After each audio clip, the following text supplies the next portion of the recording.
Clippers are going to be an awful tough customer. Yes, they're going through it right now.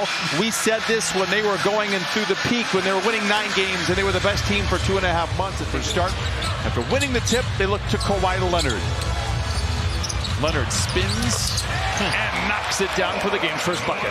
They've been playing. I mean, 5-5 without Trae Young in the lineup says a lot about how this team is kind of built a little bit. Different guys playing different roles, and Clint Capella's always been a problem on the offensive glass. What a pass by Harden to Leonard. Saunters into the lane, just lobs it up gently. Not there. Rebound goes to Zoo. Clippers get the extended possession. Kawhi Leonard for 3. This might be a game. They were down their top 2 point guards as Krejci goes inside, gives to Bogdanovich, lobs it up, but not in. Rebound mistimed, then timed perfectly by Capella for the stuff. I believe of Chicago in the East. Shot and block, recovered by Johnson. 2-man game with Murray. They lob it back to Johnson. What a pass, what a finish. Krejci lobs it up, but not in. Was that in between like a pass and a shot? And the rebound works its way in the corner to Jalen Johnson, who knocks down to 3. The level which they thought it would be based on paper. Individually, they have had good seasons that have not equated to wins. Kawhi Leonard is going to score almost every point for the Clippers. He's got 10 of the 12 Clippers by the way. Johnson comes away with the rebound for Atlanta. If you didn't see the game in Chicago, Paul George was 11 of 12 from the field. Murray with a 3 and a timeout for the Clippers. I'm telling you, man, that's some Larry Bird stuff right there. I will say, as talented as Kyrie is, he's not the trash talker that Larry Bird is. That is for sure. George coming off the screen, curling, catching, and connecting, bringing the Clippers to within 1. Nice play out of the timeout. Oh, Jim, that's right in your wheelhouse, though. Sally Jesse, you mean from talk show host. Trent Forrest inside, no. And a finish by Fernando, and he jams it down. It's 21-16 Atlanta. And that's why the offensive rebounds and the putbacks are plentiful.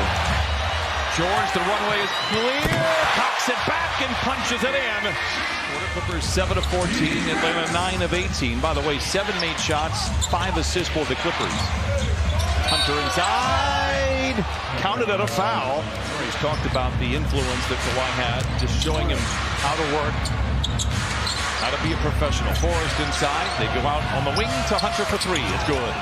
Big intensity in a situation I don't think he's been familiar with for a while. But he struggled a little bit in New Orleans. He can get his groove right back. Oh, and the all-time leader in corner threes made continues. Because defensively they've locked in, or they knocked in some big shots, and we can see PJ playing that role. Big 3 for Kawhi. Counted on a foul. 16 first quarter points for Leonard. Tice.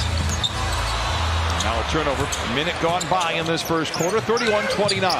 Hawks out in front. Bogdanovich for 3 and knocks it in. Fernando comes away with a big rebound inside. Atlanta leads 36-29. Johnson the other way. Reverse layup is good. It is 38-29. Counted on a foul. 2-man game with Tice.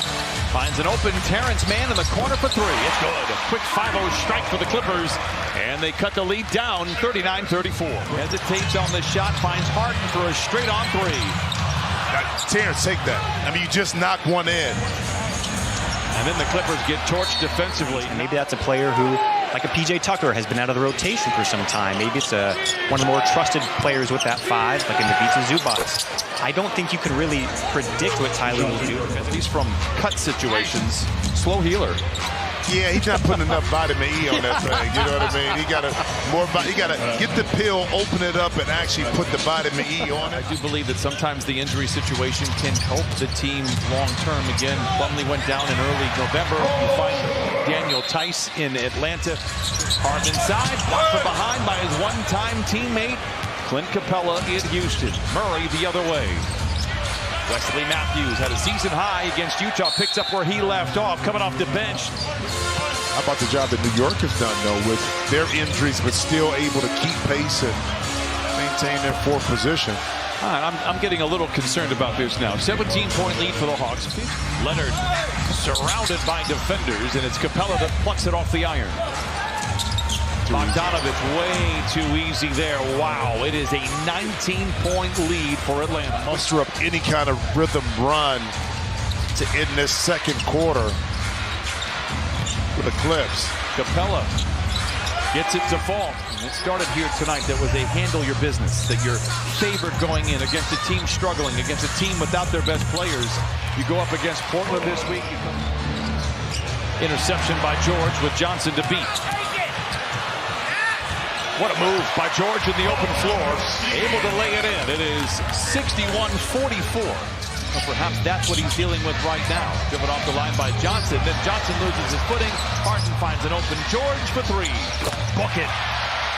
And the comeback begins. Clippers down 61-47. Johnson.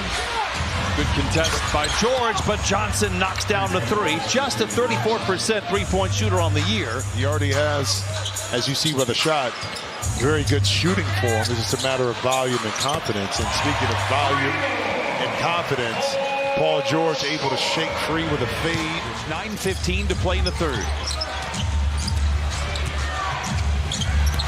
The lob to Capella from Bogdanovich and an easy finish inside. 4 of the 5 starters for, I'm thinking part 3 of the 5 starters for Atlanta in double figures. Counted on a foul for Kawhi Leonard. 7 to shoot for Krejci. 4 to shoot Murray. Wow. Oh boy, big 3. 11 triples now for Atlanta. And what do you do about that? A quick trigger right there by Terrence Mann. 70-53. Hawks have pretty much led the entire game. Another 3 for Murray and another one that falls. Helped fund the YMCA with the Junior Clippers program. It's been wonderful. It's great to see them here from Palmdale. Jalen Johnson out of the timeout. Yikes. It is now 75-53, largest lead of the game. The Clippers lost to the Pelicans. They lose the tiebreaker. The Pelicans are leading in their division as well. There is no tiebreaker that favors the Clippers if they are tied with the Pelicans. Coming out of the break, I was expecting the Clippers to be very focused, very nuanced. We haven't seen it yet. And time is wasting. Matthews in the corner for 3. It's good. Strong drive by Hunter inside, high off the window and in. Wow. Forrest.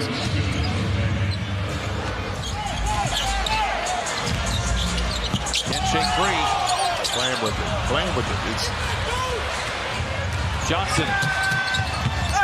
Hunter counted and a foul. Now everybody's trying to get closer to the basket instead of maintaining the spacing and gaps. Because you're not hitting shots a la kind of like what the Hawks have been able to do. Hunter off the bench with 18 on 7 of 10 shooting. Harden counted and a foul. It's his first bucket. Clippers get into the paint on back-to-back possessions there. Fall deep into it. And it was a level of kind of the front office wrinkle that I did not fully appreciate. It's a lot easier to kind of build your organization around those individuals. Excellent hustle here from P.J. Tucker in a lopsided affair so far. Harden feeling it. Oh, he knocks it down. It's a 20-point game. Good defense, though, right there. But then on the second, the Clippers had 2 good efforts. The third effort, however, Atlanta came out with a lot more energy and effort early in this game, and they set the tone.